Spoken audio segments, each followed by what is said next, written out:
আমার আপনার নবী বলেন, আমি যেই রাত্রিতে মেরাজ গিয়েছিলাম, আল্লাহর সাথে সাক্ষাৎ করতে গিয়েছিলাম, ওই রাত্রিতে আমি নবী এমন একটা দলের নিকট দিয়ে যাচ্ছি না, এমন এক দল মানুষের নিকট দিয়ে আমি যাচ্ছি না।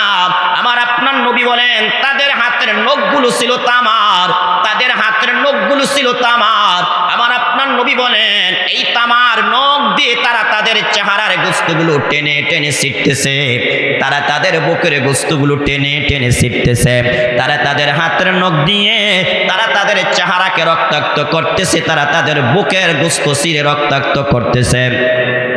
আমার আপনার নবী বলেন, আমি যখন এই দৃশ্য দেখলাম, দেখার পরে আমি জিব্রাইল আলাইহিস সালামকে বললাম, জিব্রাইল, ব্যাপার কি, কারণটা কি, এরা কারা, এদের পরিচয় কি? এরা এদের নিজের নখ দিয়ে নিজের চেহারার গোস্তগুলো টেনে টেনে ছিটতেছে, নিজের বুকের গোস্তগুলো টেনে টেনে ছিটতেছে। ও জিব্রাইল, এদের পরিচয় কি? এদের পরিচয়টা আমি তোমার কাছে জানতে চাই।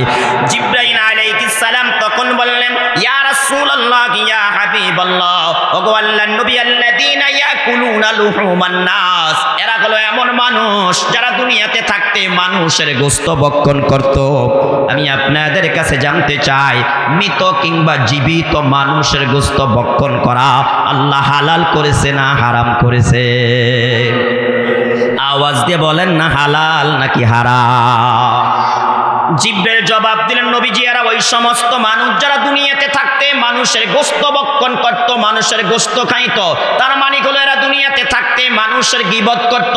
আল্লাহ তাআলা জানিয়ে দিচ্ছেন, ইয়া আইয়ুহাল্লাযীনা আমানু জাতানিবু কাসীরাম মিনাজ যন্নি ইন্না বা'দাজ যন্নি ইসমু ওয়া লা তাজাসসাসু ওয়া লা ইয়াগতাব বা'দুকুম বা'দা আইয়ুহিব্বু আহাদুকুম আইয়াকুলা লাহমা আখিহি মাইতান ফাকারিহিতুম ওয়াত্তাকুল্লাহ।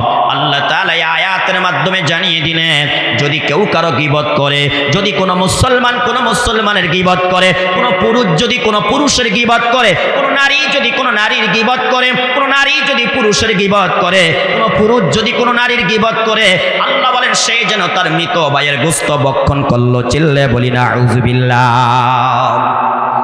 মৃত মানুষের গোশত ভক্ষণ করা যত বড় পাপ, তার চাইতে বড় পাপ হলো কোন মুসলমানের গীবত করা। বলি না আউযুবিল্লাহ।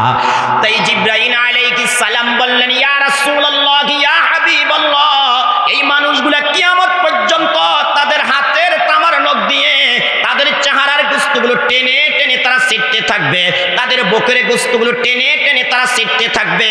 কারণ এই মানুষগুলা দুনিয়াতে থাকতে দোকানে বসে বসে অন্য মানুষের গীবত করত, কখনো সামনাসামনি গীবত করত, কখনো পিছনে পিছনে গীবত করত। দেখবেন সমাজে বহু মানুষ আছে, ক্ষমতার গরমে, অর্থের গরমে, শক্তির গরমে, জনবলের গরমে প্রকাশ্যে মানুষকে হেনস্থা করে, বেজ্জতি করে, অপমান করে, দোকানপাটে, রাস্তাঘাটে। বলেন তো এমন কিছু জালিম আমাদের দেশে আছে নাকি না? হে জালিমের গোষ্ঠীরা, মেনে রাখো, জেনে রাখো, আমার আপনার নবী বলেন, কিয়ামত পর্যন্ত তোমরা কবরে যাওয়ার পরে তোমাদের হাতের নখগুলা হবে তামার। এই তামার নখ দিয়ে তোমরা তোমাদের চেহারার গোশতগুলো ছিটতে থাকবে, বুকের গোশতগুলো ছিঁড়তে থাকবে। এরে পর্দার আড়ালের মা, এই শাস্তি তুমি সহ্য করতে পারবে না, এই শাস্তি তুমি সহ্য করতে পারবে না। তাহলে দুনিয়াতে একটু তুমি পরীক্ষা করে নাও। এখন তুমি তোমার হাতের বড় বড় নখগুলো দিয়ে তোমার চেহারার গোশতগুলো টেনে টেনে ছিঁড়ো মা, অথবা তুমি তোমার হাতের মধ্যে একটা সারাশি নেও ভাম, ওই সারাশি নিয়ে তুমি তোমার চেহারার চামড়াগুলো ধরে টান দাও, দেখো কেমন কষ্ট লাগে, কেমন কষ্ট লাগে মাম। ওই মরার পরে কিয়ামত পর্যন্ত তুমি এইভাবে শাস্তি ভোগ করবে, কিয়ামত পর্যন্ত এইভাবে শাস্তি ভোগ করবে। তাই প্রিয় মা বোনেরা আমার, সাবধান সাবধান। আজকের এই মাহফিল থেকে আমাদের শিক্ষা গ্রহণ করা দরকার।